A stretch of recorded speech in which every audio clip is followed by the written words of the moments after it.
go! Welcome to the official Guns Up Nation podcast, the premier voice for the fearless fans of Raiderland. He breaks. Oh, he's the one! Red Raider! Unbelievable!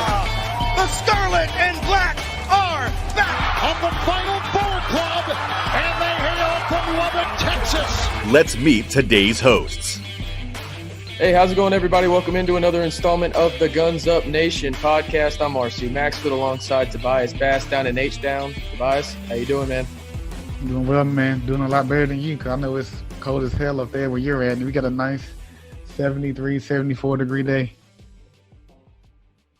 Yeah. I'm trying not to get explicit early on this podcast, but it's damn cold. Yeah, I'm glad I'm not up there. Because I woke up this morning. I don't know what told me to check the weather in Ludlow. I said 28. It's 18 where I am. No, that's sick. It's 18. Yeah, with the wind chill, I think it's like 12 or 11.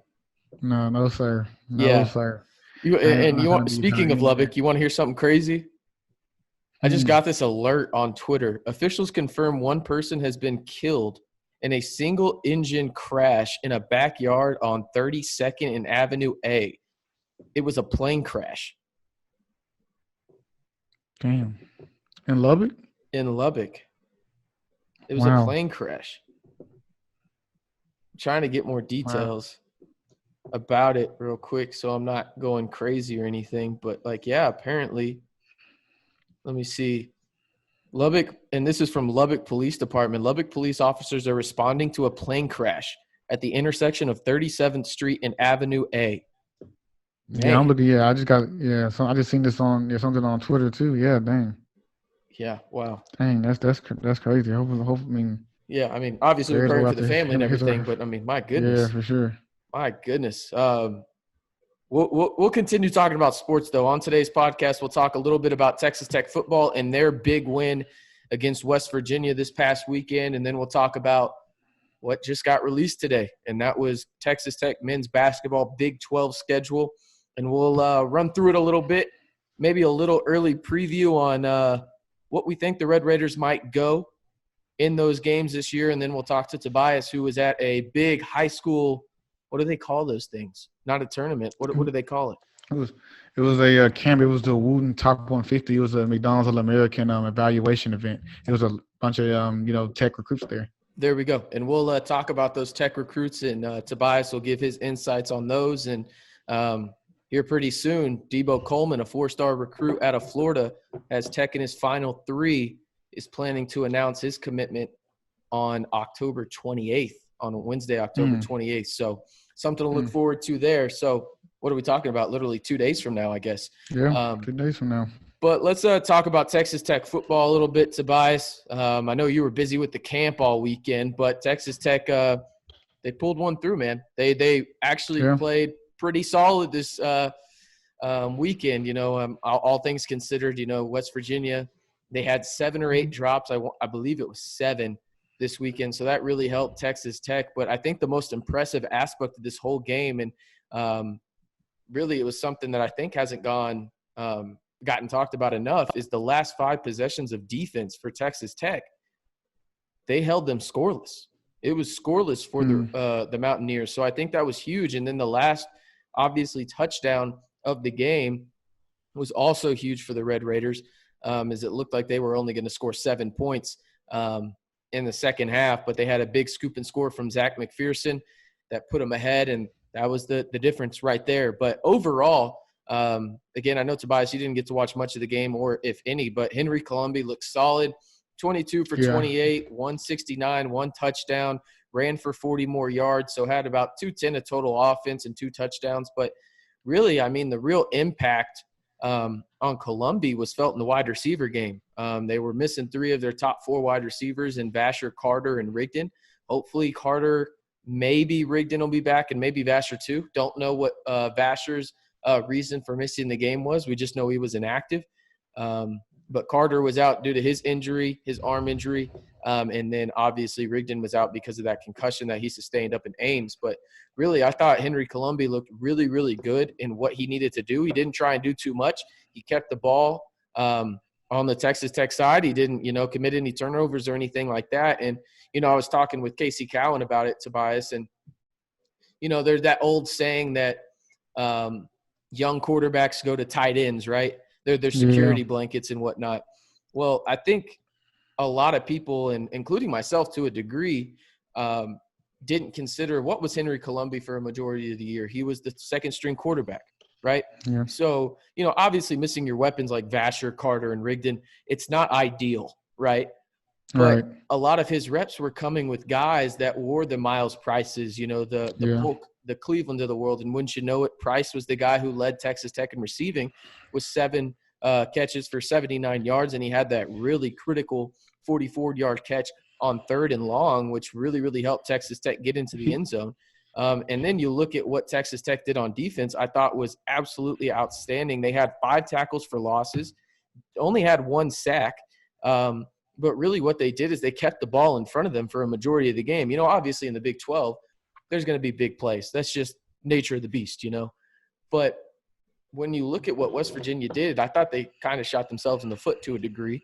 But at the same time, Texas Tech played, I thought, really, really well up front with the linebackers as well as the defensive line. I'm telling you right now, Tony Bradford is an absolute issue. He is a problem in the Big 12. He was absolutely just disrupting that right side of the line for the Mountaineers. And then we knew it all year long, and we talked about it early on as well, Tobias.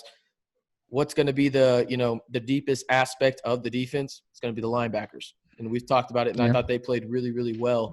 And if you look at the stats real quick, wouldn't you know it, the 3 top tacklers, Schooler, Jeffers, Merriweather, all had 9 tackles. Yeah. Schooler led the way with 6 solos, Jeffers with 5, and then Merriweather with 2, who did have a knee injury, but he came back into the game after he sustained it. Yeah, after speaking back to offense, though, Price, I think Price is really good. I think he has some pop to him. I think he's going to be a good receiver for a long time at Tech. When we get, our quarterback we get next year, I think that he'll be a guy for the future that we're gonna talk about. Going to be one of the next, good receivers going forward. But like you said on defense, if Schooler, Mayweather, and Jeffers are doing their thing, that's a great core. That's one of the better core linebacking cores, definitely in the Big 12. And when all those 3 guys are on their A game, that's going to be a tough battle for people to run the ball on Tech, especially you have dual threat quarterbacks that like to run and get outside the pocket. Those are going to be guys we're going to have to rely on. Yeah, no, and I mean, speaking of a quarterback that runs, all over the place, Spencer Rattler comes in this weekend, and we'll preview that later in the week when we do the other podcast. But I was talking about it again with Casey, and I think, obviously Tech is not going to be favored, and they're not. They're 14.5-point dogs right now at home. I wonder how the crowd would impact that if there was allowed to be 65,000 people, I think it'd probably be a little lower. I was surprised at how high that line actually is. Because OU hasn't played great. They haven't. Yeah. And to be fair to OU, they have been playing better recently, but their whole body of work hasn't been OU quality that they're used to. Right. But I think the linebackers are going to be absolutely critical this weekend. And again, we'll get more in depth later in the week when we release that podcast on Friday. But I mean, the linebackers are going to have to spy on Spencer Rattler. They're just going to have to, and that's one of the big things that a lot of teams don't have is that linebacking depth and impact players at the linebacking position. And Texas Tech has that. And I think it's going to be absolutely critical on a spooky season in Lubbock, Texas, on Halloween night, a blackout. It's going to hopefully there's not too many people in the crowd blacked out. I'll say that. But, I think Texas Tech does have a pretty solid chance. They do. At least to cover. Winning's going to be difficult, but, hey, crazy things happen in the Jones at night. But, again, Texas Tech gets their first Big 12 win of the year, go to 1-3 in conference, 2-3 overall. But they do defeat the West Virginia Mountaineers by a score of 34-27. And, again, Tobias, I know you didn't get to watch, but you won't get this joke, but the listeners will. Hey, did you know Daggy didn't get recruited by Texas Tech, and his brother played quarterback there too, and he had a chip on his shoulder? If there was a drinking game, Tobias, for what I just said from the ESPN broadcast, I'm not kidding you. Every hospital that has Red Raiders near it would be filled because everybody would have alcohol poisoning. I'm not kidding you. They said it that much. It was stupid. Absolutely stupid how much they mentioned it. And the funny thing was, Ryan Manville, good friend of the show, you should go check him out on Twitter. He tweeted it, and I forget the exact number, but I know I'm in the right range. Do you know what Daggy was ranked in college or in high school as a player in the country in his class? I'm sure it was very, very it was bad as low. It was a high number. Yeah, he was ranked barely in the top 1,500. Jeez. And he's over here complaining about getting a scholarship to Texas Tech. Like, I get it. You're the hometown kid, man, but, you're ranked 1,500. There's a reason, you know? Your brother went there. Your brother wasn't great. He had his moments, especially against West Virginia, which I thought was funny. But, I mean, my goodness. Jeez. That was the whole thing for ESPN was – and Daggy's coming back, the hometown kid. He's coming back, and he's got a chip on his shoulder because his brother played at Tech, and Tech didn't offer him a scholarship, and he's here out for revenge. And wouldn't you know it, he overthrew his guys 7 times. To be fair, they did have 7 drops, but my goodness, it was – I honestly, you could have put that on a loop. It was absolutely ridiculous how much they said it. Yeah, I'm looking at his, at his offers right now. I mean, he was 6'2", a little small. He didn't even have U of H didn't even offer him. They didn't offer him. SMU didn't offer him. No, he went to Bowling Green. Yeah, exactly. So I'm saying, in Power 5, it's different. You have a Power 5 school in your own backyard. Of course, everyone wants their hometown school to recruit them. But I mean, this is 2017. This is right in the heart of Patty just leaving. It's Alan Bowman. Bowman. You've had quarterbacks there before. I mean, 3 of them are in the NFL. You have Baker, Pat, and the other one, the one that he didn't play, he transferred to Washington State. Oh, you mean the Cal, Davis Webb? Webb, yeah. We've had accurate big arm quarterbacks come out of it, especially around that time. They know what an NFL quarterback looks like, or big arm quarterback. Unfortunately, he just happened not to be one. It's good for him to have a chip on his shoulder, but I mean, you're not the first or the last. Hell, Culver, if Beard didn't come and save the day, hell, we might not have had him. So we wouldn't have had him. Arguably. Yeah, we wouldn't have had him. He's arguably the best basketball player to play at Tech, and we wouldn't have had him. So, he's the best men's player. I think it's a 2-year sample, but what he did, I mean, you went to the Elite Eight in the Final Four, and you were a critical piece on both teams. You got to be the best one. Yeah, exactly. I mean, like I said, if Beard didn't come in and seal the deal, he probably wouldn't have been a Red Raider. No, probably not. I mean, I agree with you on probably that. Not. Okay, so let's move on. Because let's be real, the real thing we want to talk about is basketball right now, Tobias, right? That's what we want to talk about. So let's talk about Texas Tech. They just released their Big 12 schedule. Tobias, I want to run through the whole schedule. This is a first glance gut reaction to every game, okay? This is what we're going to do. Okay. You barely looked at it. I'm sure you saw it a little bit earlier. Maybe this is the first time you've seen it. Okay. Yeah, I've seen it this was the second time. Yeah. Obviously, our opinions can change, but let's run through this just the first time together on this podcast, and we'll probably do this once more information comes out throughout the year, right? But let's start. They start with Kansas to open the year up. At home. At home. You got KU or Texas Tech? Can I give you my mindset because you look hesitant? Yeah. So my mindset is they're splitting with the Big 3 in the Big 12. Okay. They're splitting at home. The one I'm most the Big 3. There's Big 3 in my opinion. It's KU, Baylor, and West Virginia. Okay. Well, I'll say when we get to West Virginia. Okay. Okay. I think they split though. So I think they win the home one on every one of them, and then they lose the road one. It's just the easy thing to do. I feel like I'm copping out right there, But at the same time, I feel like that's actually legitimately going to happen. So I think. And this might be bold, right? So the first 6 games of the year is KU, OU, OSU, Kansas State, Iowa State, and Texas. I'll tell you this right now. If they beat KU in the first game of the year, they start Big 12 play 6-0. Yeah, I can. No, I can see. You know how I feel about Texas. Next will be the 6th game. Yeah, I believe it. Okay, I believe it. I mean, you're playing at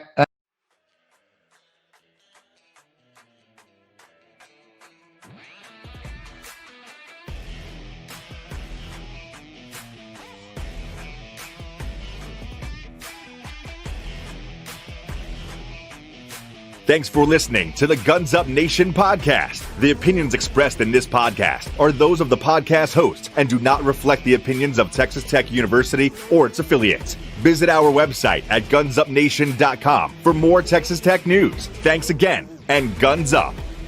You think KU, because we've talked about it before a little bit, like KU and Baylor are in a tier of their own in this conference. I think anybody that says otherwise is crazy. First question. Are they having fans at that game? That's a big deal. I don't know yet. Let's say there's not fans, just for this argument. There's not fans or a limited number. Okay. I still think they'd be camp. I think you're going to be able to catch them early, especially with, they have a couple of guys coming back from last year, but I think you have like Tristan Inouye. I think he's from Sweden or Switzerland. He didn't play a bunch last year. He's going to play a big role. You're going to have the big guy, the former McCormick. He played significant minutes last year, but he's going to be the big man on campus. No cliche, but he's actually going to be the big man on campus to come in and fill Azubuike's role.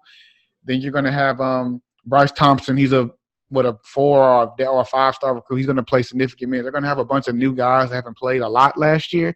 So I think that Tech playing them early before they, get accustomed to playing with each other, I think that could be a significant advantage for them. Okay, so you think they do go 6-0 as well? Yeah. To open up? Yeah, I think they can. Okay, so the real question is, you know what I said about them going, splitting with those teams. So technically I have them going 7-0 right now at first glance. Who do they? Or you have them playing? They play Baylor after Texas, don't they? They play Baylor next after Texas. Baylor. They came in last year and they beat us out. If it's a team, I think Kansas can do it too. But I think Baylor, they could for sure come in and Lubbock and beat us at home. So you think Baylor? You think Baylor wins? I think Baylor would probably beat us. I think we will lose one of those games at home. I think one of those games we'll lose at home. And if I was guessing, because we're going to play Baylor 7 games in, I think they'll be ready. I think that's fair. Okay, they'll be tested. Like they're playing Nova, Gonzaga, Illinois. Like they're going to be battle tested. Yeah, just look at the top 10 and they're playing half of them. Half. Honestly, yeah, that's really what they're doing. Okay, so you have them at 6-1. I have them at 7-0. But I think honestly, what's more realistic is 6-1 or 5-2. I think that's probably more realistic. Yeah. Right. That's probably. But this is just first glance, and not knowing much information about how this is all going to work out in terms of fans and stuff. Okay. So then they play TCU and Iowa State. I think we both give them wins there, right? They'd be both of those teams. Okay, and then I have them losing to West Virginia on January 25th. Am I crazy? I think we could beat them twice. I don't. I don't know because their guard play is bad. Okay, because they're really relying on that JUCO transfer. He's like the second or third best JUCO transfer. No, I can't remember his name. Yeah, but they're really relying on him to pop. If he pops, okay, they're gonna have 2 guards, McBride and him. McCabe, he hasn't panned out to what they thought. Who's the kid from Washington though? Bowden or not Bowden? He popped against Tech in the tournament in Kansas City. Yeah, he did. He had a career high 28. Yeah. I know exactly what you're talking about. I know exactly what you're talking about. He did play well. Yeah, I think he's one of those guys that takes that next step. Like the thing is with West Virginia, I think Texas Tech is probably like right there. I think they're in the same tier. We talked about it on previous podcasts. Baylor and Kansas are in the tier of their own in the Big 12, I think. And then I think there's a tier where it's West Virginia, Texas Tech. You can put them in whatever order you want. And then I think Texas is in its own tier. And then I think it's, OU, Oklahoma State, TCU. And then I think the bottom feeders are just K-State and Iowa State. I think that's probably how it goes, right?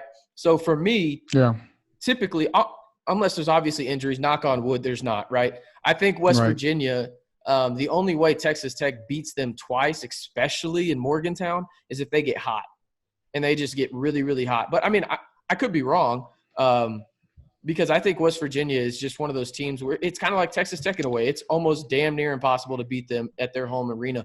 Now, the issue is we have no idea what the hell that home arena is going to look like this year. Are there going to be fans there? Is there not? Like, that may change everything. So let's say on January 25th there's not fans in Morgantown.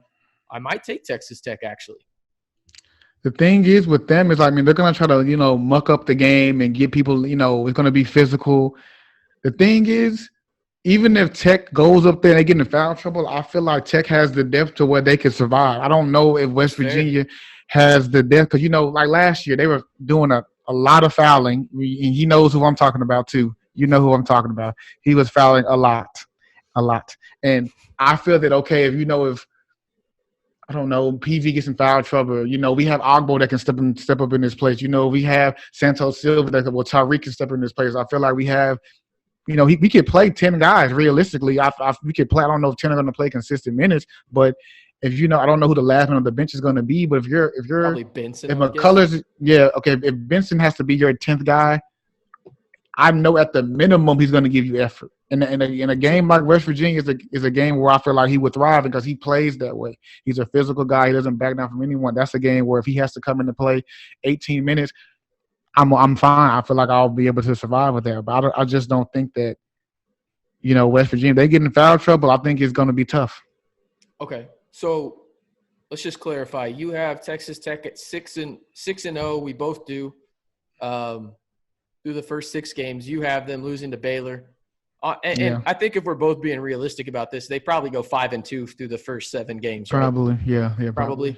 But this is – I don't know if this is a rose gold outlook or just from what I know about them, and I need to probably do more research. But let's do this real quick on the schedule. So they play OU, TCU, Iowa State, Kansas State. They don't lose to any of those teams, right? They sweep them both. You said OU, Kansas State, Iowa State, and TCU. Yeah. They sweep them all, I don't right? think they I think they sweep those 4. Those 4 I think they sweep. The only you didn't name them, but Oklahoma State would be the only school that I could see them having a stinker. That's the game that scares me on February 23rd. Yeah. That's the game that scares me as the game where they should win, but they might lose it. Yeah, I agree with that. I could see that. That's the game I see they could lose.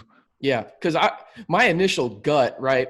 If I'll run through it real quick and I'll tell you what I thought. So 6-0, or actually 7-0, because again I think they split with Baylor and Kansas on the road.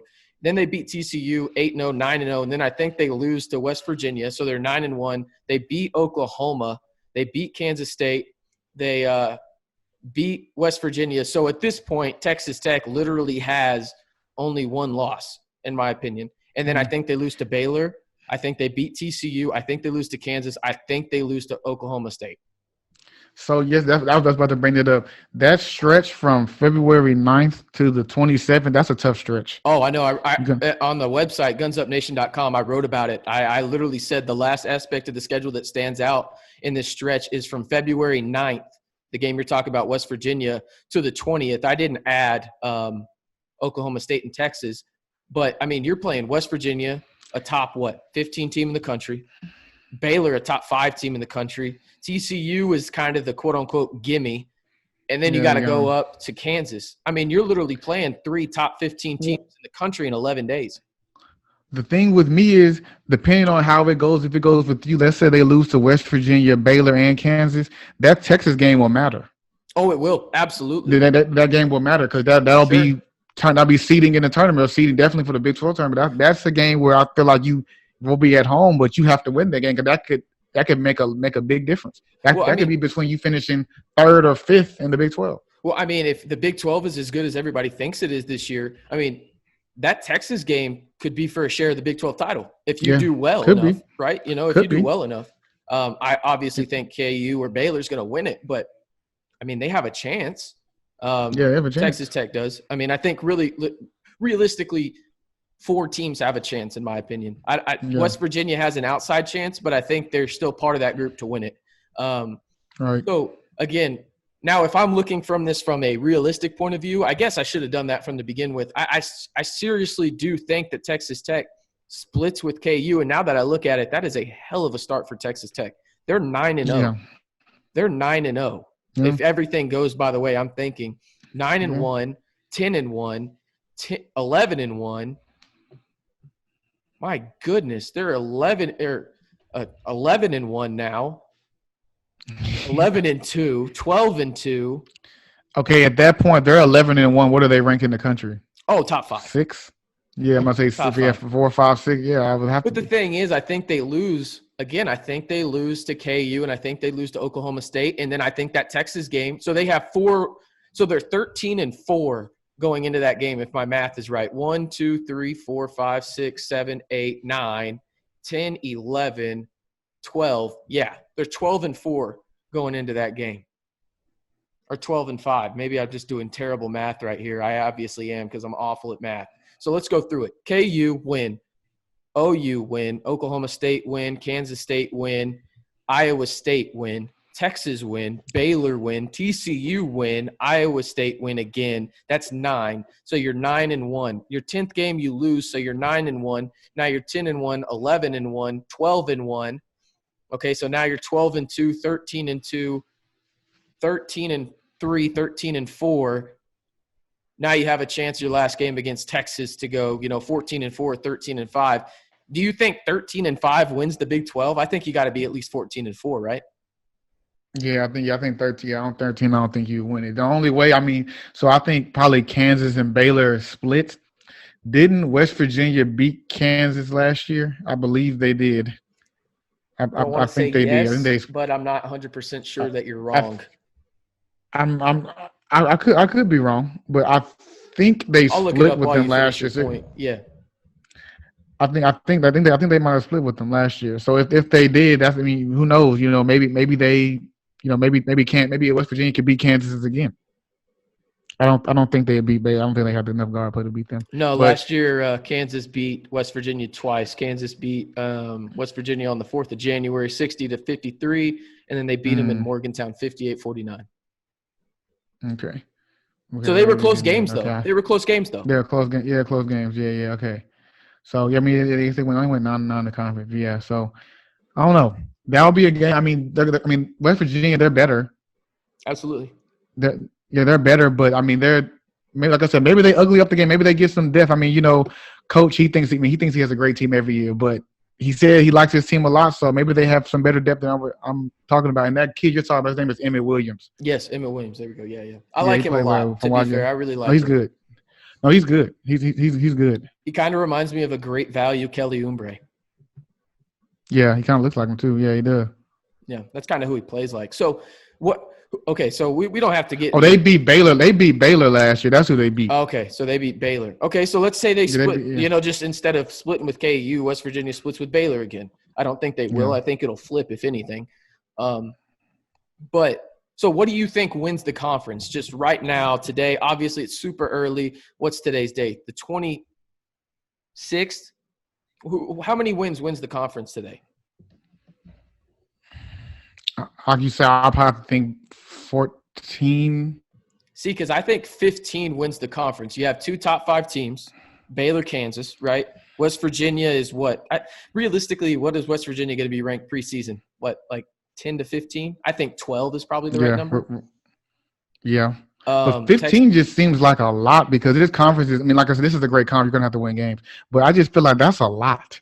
It is a lot. Whoever wins 50, if you win 15 games, that's a lot. Lord, that's a lot. Well, would it surprise you, though, if Kansas or Baylor is the number 1 seed in the NCAA tournament? Would that surprise you? No, it wouldn't surprise me. It's just like, I just feel like this conference has, like you said, you have Baylor, Kansas, Tech, West Virginia, Texas, whatever.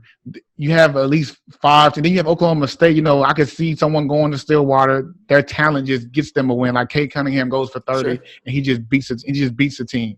Because to be honest, they're really. If I was the coach up there, I would just tell them to play spoiler. We can't go to the tournament anyway. We might as well just try to go just beat as many teams as we can, just ruin people's seed. That's what I would do. Just ruin it. Well, their whole goal should be just what basically is going on with Texas Tech soccer right now is just win the regular season Big 12 tournament, and you're good to go. That's what you're playing for. That's your national championship. Right. That's what it comes down to. I don't think it'll happen, but like you said, play spoiler, be as close as you can as possible. They're going to play hard regardless, unless now honestly, I don't think there is an unless. I really like Mike Boynton a lot. So up there in Stillwater, I think he's a great coach. So I think that Oklahoma State's going to compete all year long, but I don't think 15-3 is too high. Like if we're talking 16 though, I think whoa. Like we're talking about that's a historic type number right there. Like 16. If someone with 16 games in this kind of, they're probably going to win a national championship. Yes, I at least they should be favored. Yeah, they should be. Yeah, they should be favored. I would put money down. Like because they probably would be favored. Like for me, when I first think about it, 15 is the number that came to my head. Is 14 more realistic? Probably. But at the same time, we're talking about two teams, especially on the Baylor front. Baylor didn't lose anybody. You know, they lost one guy, and that's really it. They lost one. Well, yeah, they lost the guy Gillespie, and they lost the defensive player, the defensive guy, the guard. Was it Bando? Yeah, but I mean, Bando played limited minutes. And they replaced him anyway with. Yeah, no. Then Bando, they replaced it. They had a guard out of Houston. His name is L.J. Cryer. He's a top 70 recruit. He comes in there. He'll do what Bando does. Yeah, for me, I think if you ask me right now, I think there's a clear number one team in the country, and then I think, honestly, again, flip a coin. I don't care which one you put it 2 or 3, but 2 and 3 should be Kansas and Baylor. That's how I feel anyway. I'm looking through their roster. I was wondering. I was like, how much size does Baylor have? I was like, they're kind of small, huh? They are not small. Yeah, no, they're right up there with West Virginia. No, they're very big. And then you got my man Flo Thamba, and his Flo Thamba's there. I mean, he I don't know how much minutes he plays, but he'll get a couple of minutes. He'll block some shots. I mean, it's just that team is just irritatingly good. If you're a Tech fan, irritatingly good. Yeah, then you bring your NBA guard. He decides to come back. I'm like, who's going to be a guy who's going to probably be picked in the 25 to 35 range.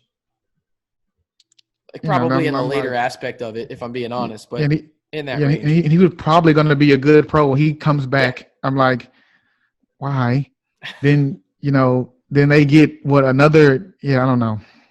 Yeah, they got it pretty – they're very good. You don't think 15 is possible in this conference? 15 is possible, but so let's just say Baylor wins 15 games. They're definitely beating Kansas. They're splitting with Kansas. That's one. Sure. That means they beat everyone twice, or maybe they can lose one more time. Yeah, they can lose one more time. No, they have to lose. They have to lose 3 times. 18 games. So yeah, 18 games, 3 times. Okay, that's doable. So you see Baylor, they can lose to Tech once, Kansas once, and then they can just Oklahoma State just beat them. Yeah, Oklahoma State. Yeah, that's doable. I can see that. Because that's what I think really happens. If you have to ask me right now, gun to my head type situation, who wins the Big 12? I say Baylor at 15-3. KU comes in second at 14-4, and then Tech is in third at 13-5, maybe tied with a Texas or West Virginia. That's probably what I say. Yeah, no, that's fair. But I think that's fair. I can see that. But I'll say this: I think Baylor is a 1 seed. I think Kansas is a borderline 1 seed, maybe a high 2, and then I think Tech ends up being a late 3, high 4. That's what I think probably happens. That's a tough conference. You could have 2 1 seeds, a 3 and a 4. West Virginia probably it's possible though, right? That's not inconceivable. Yeah. You can see the writing on the wall for that potentially. Yeah. And you see I think 5 teams get in. Unfortunately, Oklahoma State can't go. Yeah, it would be 6, but Oklahoma State, yeah. Yeah. So you got 5 teams. Yeah. And I wonder, let's just say hypothetically, right? Oklahoma State and OU tie in conference play. Oklahoma State has looked much better, but they've just had letdown games because they're so young. I wonder if the tournament committee just gives OU the spot that Oklahoma State would have had. You know what I mean? So the Big 12 gets 6 in. Because I think this conference there should be 6 teams, but you just can't send Oklahoma State. Yeah. I don't want them to do because I don't want them to if you have a team that's on the bubble a mid-major, put the mid-major. I know they're going to put in a big school like OU because it makes sense financially, especially for TV games. But me personally, if it's Middle Tennessee State and they've won, that'd be fun. 25 games or something. Yeah. I put them in. Put them in because I don't want to see. I don't want to see OU who was under 500 in conference play, but they get in. Why? They shouldn't get in. They don't need to go. The only reason OU should get in is, if let's say they go 7-9 in conference, right? But 2 of their wins are against, West Virginia on the road and then Kansas at home. And then in their preseason, or not preseason, but pre-conference play, they're playing in a pretty big tournament, I think, too. I forget what it's called, but they win that tournament. Like, okay, you got 4 really quality wins there. Like, you lost to a team you could have lost to, but okay, OU should get in. But if it's the mid-major, and let's say the mid-major, like you said, wins 25-plus games, won their conference, and they just dominated it, or not even won their conference, but they came in second in their conference, and there's just a conference that just went stupid, like a mid-major. Like, put them in. Yeah, just put them in. Put them in because especially I want to see chaos. I want to see those young random teams get in there because it's just better that way. Agreed. I agree. All right, we'll talk. They did it a few years ago. Oh yeah, my bad. Go ahead. No, go ahead. Remember they did this a few years ago with Trae Young. They go to tournament, they lose to Rhode Island. Rhode Island. Rhode Island beat them. I was like, they did all that to put them in the tournament, and then Rhode Island beats them. Yep, I remember that game. I was at Gators in downtown Dallas, eating the best gumbo of my whole damn life. Shit was amazing. All right, so let's move on though. You had a fun weekend this weekend, Tobias. Speaking of Dallas, you were in Dallas. Where exactly in Dallas were you? I was in Mansfield at the USA. I think it's a new complex down there in Mansfield. Yeah. Okay. So you were at the Wootten Top 150, right, this weekend? Yep. Yeah, Wootten Top 150. It was Coach Wootten. He invited the top 100 seniors, top 50 juniors. I don't even know why it was 150. It really should be 175. But it was the top 100 seniors, top 50 juniors, and the top 25 sophomores, boys and girls. It was a great weekend. Tech had a bunch of recruits there. They had Dalen Coleman was there. Jalen Tyson, who's already committed to Tech, was there. Damian Collins, who has Tech on high on his list. Jordan Walsh was there. I think Tech is in his top 5 as well. So there was a bunch of Tech guys out there. Tyson, he shows upside. I mean, he had a couple of – he struggled at the beginning of the camp. I think he just camps like that is kind of guys are kind of show off what they have type of thing. And, he did struggle early, but – he showed some good defense. It was a possession where he was guarding a guard. His name is Rashul. I can't remember his last name, but he's a guard going to UConn. He guarded him very well. I mean, he turned him 3 or 4 times, and the guard kept attacking him, but he held his own. He forced a turnover. He played very, very well defensively. He made a couple of shots. I think he needs to gain weight, which is fine. He's young. He's 17. I think he just needs to be a little bit tougher mentally. But I mean, that'll come with time. He's probably just when Beard gets a hold of him, he'll definitely toughen up because he won't have a choice. But all in all, it was a good weekend. I got to see a bunch of top guys. This is a kid I've been telling RC about all weekend. His name is Brandon Miller. He's from Tennessee. He on ESPN. He's the 5th ranked junior, but on 247 he's ranked 11th. This kid's a pro. I think that if he gains 10 to 15 pounds, gets a year of college under his belt, I think he'll be a one-and-done prospect. He has no Big 12 offers. He has 1 ACC offer, which is Louisville. He only has 4 SEC offers, and it's not Kentucky or Tennessee or Auburn. I think his name is Brandon Miller. He's a 6'7" wing. I think he's a pro, and he has no Big 12 offers, which is astounding to me, but, I guess. So let's get back to some Tech recruits. Okay, so obviously you already mentioned him a little bit, Debo Coleman. We mentioned him a little bit earlier on in the podcast too, that he's going to commit this Wednesday at 2 o'clock Eastern time.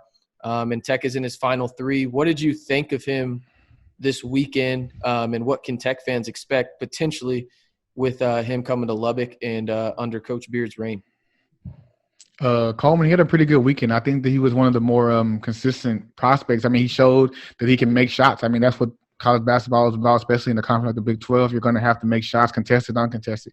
He shot the ball pretty well, but what kind of stood out to me was he's a lot better passer than I was expecting. He had a pretty decent team, but he was finding guys, and he was getting the lane, not only looking to score, but he was looking to find his teammates. And, a camp like that is easy for a kid to, be selfish because, you're going to want to get recognized. But he was finding guys. He was very, very good passer. On his 3-on-3 team, he played with a kid named Tyler Powell. He's a big physical guard going to Seton Hall, and he also was on the same team as Ontario Morris. That 3-on-3 team was talent-wise might have been the best. He was playing with Ontario Morris, a Dallas guard going to Memphis, Dalen Coleman, and he had a guard going to Seton Hall. So they didn't win it, but he played very well. Him and Jalen Tyson, they played one-on-one for a couple of possessions. But I think he looked good. I think he'll fit in with Beard. I want to see him show a little bit more effort defensively, but he's a guy that I think you could bring him into college. He has a college body already. I think you could put him in immediately. I think he'll make an impact offensively. He can just score. For people wondering, no, Tobias is not getting his name wrong. His name is not Debo. Technically, Tobias is saying his name right. I am not saying his name right. It's a nickname. His name is DeLeon, and it's Coleman. So let's talk about another guy that Texas Tech is heavily going after. It may not end up here. It looks like he's headed to Kentucky. But you got to see him this weekend, the Atlanta, Texas native, Damian Collins. What did you think of him? He's a pro. I think he's a pro. I think in 2 years, I think he'll be on some people's lottery boards. Other than the weight, because he's 17, fit like how he plays, you could pick him up there and drop him in the college system, and he would play well. I think he's that kind of athlete. I think he's that kind of talent. I mean, the guy day one, he's dunking everything, blocking shots, just running the floor. He has a good motor, and I didn't know, but he's skilled. He actually has a good form in his release. He actually can shoot. He has a good form. He was hitting, fadeaway jumpers. He showed that he could knock a three down on occasion, but he's a good prospect. Like I said, I think that he's a pro. I think in 2 years he'll be a lottery pick. Okay, so I know you mentioned a couple other guys that Tech has interest in. Walsh, he's actually from Dallas. I don't know what this means, but he did come on there day 2 with the Tech shirt. I don't know what that means, but he did come in there with the Tech shirt. And I did see him chatting with Tyson. I saw him chatting with Coleman. I saw him. So I don't know what that means. I'm not going to, breaking any type of news by any stretch, but he did have a Tech shirt on. He could have worn any other shirt that he wanted to. He decided to wear a Tech shirt. I'll just leave it at that. And for those who are wondering who exactly Tobias is talking about, it's Jordan Walsh. He's a power forward. He's 6'7", 190 from DeSoto, goes to Waxahachie Faith Family Academy. He's a class of 2022 player. And he is ranked as the 58th ranked player in the country according to 24/7 Sports. He's the 7th ranked player in Texas. And right now, if you look at his offers list, he only has 3 offers, but damn, are they some big-time offers. UT. I think he cut his list. Oh, well, on 24/7, it only shows he has 3 offers. Okay. And that's so let's just take it as 24/7, but you may know better than I do, Tobias, but his 3 only offers are UT, like I said, Texas A&M, and then Texas Tech. So he's staying in state. We know that. But Tobias is breaking some news in the sense of he was wearing a Tech shirt. Take that as you want, right? Just take it as you want. Take it as you want. He was one of the guys that stood out to me for sure. He's listed as a power forward, but I'll tell you, he's a point forward by any stretch of the word. I think every game I saw him play, he played point forward the whole game. He's bringing the ball up the court. He's running offense. He's setting up plays. He's telling guys where to go. And he's a very, very good athlete. He can create his own shot, but I like the versatility. He's a tremendous passer. He kind of has like I don't want to compare to NBA players, but he kind of has like a Iguodala type of game and type of frame. He has very, very long arms, and he likes to, get teammates open. He had probably the dunk of the camp. I think I sent you the video already, but we can probably post it on Guns Up Nation. But he dunked the kid, and he was talking noise after. And that's the type of guys that I like. He dunked him, and he had something to say about it. So I like this kid a lot. Hopefully, maybe he could go into Tech. He had a Tech shirt on. I would really like to see him. I think he'll be even better than Clark was. That's the kind of guy I like too. It's like, he's good. The thing is, like, there's a lot of people out there, Tobias, that say, "Oh, why are you talking trash after you dunk on somebody? Like, you already belittled the man." Like, listen, if you had the opportunity to put the hammer down on somebody and you're, a good 11 feet in the air, you bet your ass I'm gonna be talking. Like, I am going to talk hard. If I yam on you, I yam on you, and I'm gonna let you know about it. Like, I am going to let you know. For sure. For sure. Let you know. One thing I liked about him too, though. Go ahead. No, go ahead. Oh, one thing I liked about him too was he's a good locker room guy. A lot of his teammates, they liked him. Like, a lot of teammates, liked him. He's a high recruit, but team guys, they wanted to play with him. You can see when they were on the floor with him. He has a big personality. He's always smiling and joking around, just playing. So he's a very, friendly kid, and I think kids actually do like playing with him. That's huge. But, yeah, that's Jordan Walsh. Go check him out. Again, he's the 58th ranked player in 2022. He has 3 offers right now, Texas A&M, and Texas Tech. And, again, Tobias breaking that news in the sense of he was just wearing a Tech shirt at the camp. So take that for how you will. And you said he was interacting with Tyson too, right? He was talking to Tyson. He was talking to, Coleman hasn't committed anywhere yet, but he was talking to him. And like I said, he's a big personality kid. I think a lot of kids I even heard a couple of kids saying they did like playing with him because he likes to share the ball, and he's, it's not all about him. He creates his own shot when he wants to, but I think he likes to get his teammates involved first. That's good. And then again, Tobias will have some stuff up on the website about that. I know he's just trying to catch his breath from a busy weekend up in Dallas, but you can be sure to check some of that stuff out on the website, gunsupnation.com, and you can head over to Guns Up Nation on Twitter to see some of the highlights from Tyson this past weekend, the actual Texas Tech commit. And then you can be updated as well on gunsupnation.com on Wednesday when Debo Coleman or Dalen Coleman commits. Texas Tech is in his top 3. It's going to be between the Red Raiders, the Rebels of Ole Miss, and then what are they called? The Yellow Jackets? Georgia Tech? Georgia, is right? Yellow Jackets? Yeah. I just call it Georgia Tech. Is that weird? Yeah, I don't really people call them, the Yellow Jacket, like the Red Raider. I don't really hear people say the Yellow Jackets that much, Maybe it's just because of the part of the country we're in, though, right? Like maybe we just don't hear about them because they're just not relevant in the sense of like this part of the country. They're obviously relevant, just not here. Are they? They're not really good at – they're average. That's an Ivy League school, just not in the Ivy League. Yeah, that was just a very, very good academic school. Yeah. In basketball, they're all right. And they've had some really good players come through there. I mean, it's been Calvin a while. Johnson went there. It's been a while. I mean, there's a couple of basketball players too. I mean, your favorite point guard of all time went there. No, that's Wake Forest. My bad. I'm confusing them. That's my fault. Yeah, that's my fault. That's my fault. Yeah. The weirdest they've had some pros. Yeah. The weirdest thing about Georgia Tech, like, do you know the first highlight I think of when I think of Georgia Tech? Which one? I think of Vince Carter playing in their gym and dunking on a man. It has nothing to do with their school, but it was in the Georgia Tech Coliseum kind of deal or whatnot, and he just dunked on a man. That's the first thing I think of. It's probably weird. Yeah, they have 3 NBA players in the league now, if you can guess them. Georgia Tech? Yeah, they have 3 current NBA players now. Georgia Tech. Okay, hold on. Georgia Tech. One of them got drafted in 2018, first round pick. In 2018? Yep, played with Timberwolves. Oh, Okogie, right? Yep, that's one. Then they have 2 others. One was drafted in 2010. The other one was drafted in 2007. Jesus, they're old. Okay. One's a power forward, and the other one's a tweener. One's a power forward. Oh, Jesus. Who? One of them was like a top 5 pick. Both of them. I think both of them were top 7, top 8 picks. Both of them were. Oh my God, who is it? He played for the Jazz for a little bit. Yep. He went 3rd overall in that class. Oh my God, who is he? I can literally picture, and he played for Brooklyn too. I think he did for a year. Oh my God, who is that? No, it's not Derek Favors, right? It's not. It is Derek. Oh, Favors. okay. Now I have no idea on the other one. Who's the other one? And the last one is Tobias Young. Yeah, I never would have guessed that.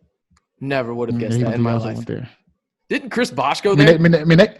They have some alumni. Kenny Anderson, Chris Bosh, Will Bynum went there, Javaris Critton went there, Jared Jack went there, Yanni Lawal went there, Stephon Marbury went there, Anthony Monroe went there. That's who I was thinking. I was thinking of Stephon Marbury. That's what I was thinking. Mark Price, Glenn Rice, good Lord. Dennis Scott, Amon Shumpert, Lord. Yeah, they used to be good. They got some players down there, right? Yeah. Though they have. What's the name? Coaches them passing from Michigan, from Memphis. Coaches them. Yeah, we do. We literally just turned into a Georgia Tech podcast for about 5 minutes. Yeah, I know. That's kind of weird. Shout out to the Yellow Jackets, I guess. Just not in this recruiting process because we want Debo or Dalen or however you want to say his name. But again, he's Tobias Bass. You can follow him at Tobias_Bass. He'll be posting some stuff on the website about what he saw at the Wootten Top 150 when it comes to tech recruits. Again, that website is gunsupnation.com. You can check it out. Some videos that he has too. He might be adding to that thread here in a little bit to show a little bit more of those players. I'm RC Maxfield. You can follow me at RCMB323. And basketball coverage is just 1 week away on the website, where we're going all in like pokers. You know, we got a full house, and we're not letting anybody bust it right there. So we're going all in on basketball coverage starting next week. It'll be a lot of fun as the Red Raiders try and go to another Final Four. I don't know how Tobias feels about his bold prediction, but we're gonna have to see. That'll be for our basketball preview podcast. I feel like that one might be a little bit of a long one. Might have to make that into 2 parts. But again, he's Tobias Bass. I'm RC Maxfield. Be sure to go follow at Guns Up Nation on Facebook, Twitter, and Instagram. You can follow Tobias at Tobias_Bass and follow me at RCMB323. We'll be back later in the week to preview a spooky game up in the Jones in Lubbock, Texas this weekend as the number 24 Oklahoma Sooners come in and face the Red Raiders on Saturday night. We'll catch y'all next time, guys. Stay safe and wear a mask. Thanks for listening to the Guns Up Nation podcast. The opinions expressed in this podcast are those of the podcast hosts and do not reflect the opinions of Texas Tech University or its affiliates. Visit our website at gunsupnation.com for more Texas Tech news. Thanks again, and Guns Up.